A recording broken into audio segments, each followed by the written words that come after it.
আসসালামু আলাইকুম রহমতুল্লাহ। Content monetisation, যারা এই যে 31 আগস্ট বা ইদানিং যারা যারা কন্টেন্ট মনিটেশন পাই গেছেন তারা কি করবেন?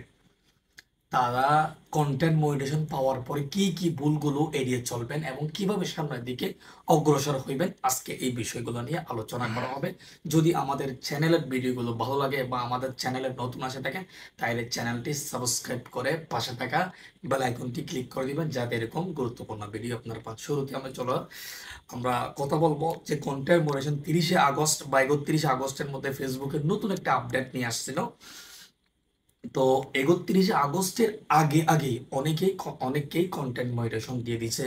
মানে আমরা দেখছি এমন এমন ব্যক্তিকে কন্টেন্ট মনিটেশন দিছে বর্তমানে, অনেকে সেট আপ করে দিছি যারা রাজনৈতিক বিষয়, মানে ভিডিও কি জিনিস, ভিডিও কিরকম করে, ছবি কিরকম ছাড়ে, কোন সময় ছাড়া বা দেরি কয়টা, বা মানে কন্টেন্ট, এতদিন আমরা কন্টেন্ট মনিটেশনের যে রুলস গুলো দেখছিলাম একটাও ঠিক নেই। ফেসবুক নিজেই বলছে তার নিজস্ব কন্টেন্ট তৈরি করতে, এখন দেখতে সেই অন্যজনের ভিডিওস আছে, অন্যজনের মিউজিক লাগাইছে, তারপরেও দেখছি তাদের কন্টেন্ট মনিটেশন চলে আসছে। তো তাদের কন্টেন্ট মনিটেশন এটা কি থাকবে কিনা, কন্টেন্ট মনিটেশন আসছে সেটা কোনো বড় বিষয় নাই, কন্টেন্ট মনিটেশন সেই আদৌ কি রাখতে পারবে কিনা, বা কন্টেন্ট মনিটেশন আসলে সে কিভাবে সেট আপ করবে, আজকে এই বিষয়গুলো নিয়ে দেখেন।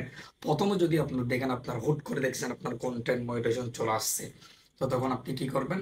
কন্টেন্ট মনিটেশন আসার পরে আপনার যে প্রথমে পে আউট সেট আপ আছে, যদি পে আউট সেট আপ আপনার সেট আপ করার এই অপশন থাকে, তাহলে আপনি ঠান্ডা মাথায় কাউকে দিয়ে বা নিজে যদি পারেন তাহলে আগে পে আউট সেট আপ, যাতে কোনো রকমের ভুল না হয় এভাবে সেট আপ করে রাখবেন। তারপর কন্টেন্ট মনিটেশন সেট আপ দেওয়ার আগে আপনার ভিডিওতে যদি কোনো রকমের ভুল, আপনার পুরো পেজ তো ভুল, তারপরেও কন্টেন্ট মনিটেশন দিয়ে দিছে, এরপরেও কন্টেন্ট মনিটেশন সেট আপ দেওয়ার আগে আগে আপনার পেজে যদি কোনো রকমের বড় ধরনের ভুল দেখতে পাচ্ছেন আপনি, এটা ভুল আসলে, এরকম যদি কোনো রকমের ভিডিও থাকে তাইলে দ্রুত ভিডিওগুলা ডিলিট করে দিবেন।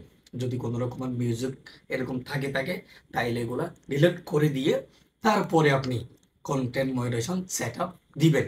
কন্টেন্ট মনিটেশন সেট আপ দেওয়ার পরেও দেখতেছে অনেকের পে আউট সেট আপ নাই। ঠিক আছে, পে আউট সেট আপ একেবারে নাই। তো পে আউট সেট আপ করার জন্য কোনো সুযোগ নাই। এটা ফেসবুকে আবেদন করেও বা ফেসবুকের কাছে রিপোর্ট করেও কিন্তু কন্টেন্ট মডারেশন বা পে আউট সেট আপ নেওয়া যাবে না। এটা ফেসবুক যতদিন দেয় না, বিশেষ করে $25 যখন হবে বা তার আগেও আপনাকে যখন একটা ফিনিশ সেট আপ দিবে তখন পে আউট সেট আপ করে ফেলবেন এবং আপনি সচেতনভাবে দিবেন। এরপর কন্টেন্ট মডারেশন পাওয়ার পর আপনি কি করবেন? জাস্ট আপনি নিজস্ব ভিডিও ছাড়বেন। আপনারা হয়তো বা মনে করতে পারেন বা আমি তো যেরকম উল্টাপাল্টা ভিডিও স্যার আমাকে কন্টেন্ট মডারেশন দিয়ে দিছে। না ভাই, কন্টেন্ট মডারেশন দিয়ে দিছে আবার কন্টেন্ট মডারেশন নিয়ে নেওয়াও কোনো ব্যাপার না। মানে কন্টেন্ট মডারেশন যদি চলে যায়, কোনো একটা লিমিট ক্রস চলে আসে, তাহলে কিন্তু আপনার শেষ, সেটা মাথায় রাখবেন। তো কি করবেন এখন? এখন আপনি কি করবেন? আপনি নিজস্ব ভিডিও ছাড়বেন, আবার অন্যজনের মিউজিক থেকে দূরে থাকবেন, একদম নিজস্ব কন্টেন্ট তৈরি করবেন। ইনশাল্লাহ আপনি যদি আপনার ভিতরে থাকে, যদি আপনি কন্টেন্ট ক্রিয়েটর যদি হতে চান, তাইলে এভাবে কাজ করলে, ভুল ছাড়া যদি আপনি কাজ করেন, যে কন্টেন্ট মডারেশন পেয়ে যাওয়া মানে আপনার এক্সট্রা একটা সাপোর্ট, আপনি যদি এটা ধরে কাজ করেন, নিজস্ব কন্টেন্ট নিয়ে যদি কাজ করেন, তাহলে আপনি সফল হবেন।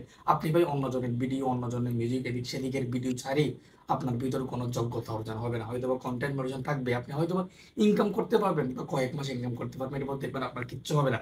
হয়তো আপনার পেজ চলে যাবে, না হয় আপনার কন্টেন্ট মনিটাইজেশন চলে যাবে, মানে কোনো একটা হবে।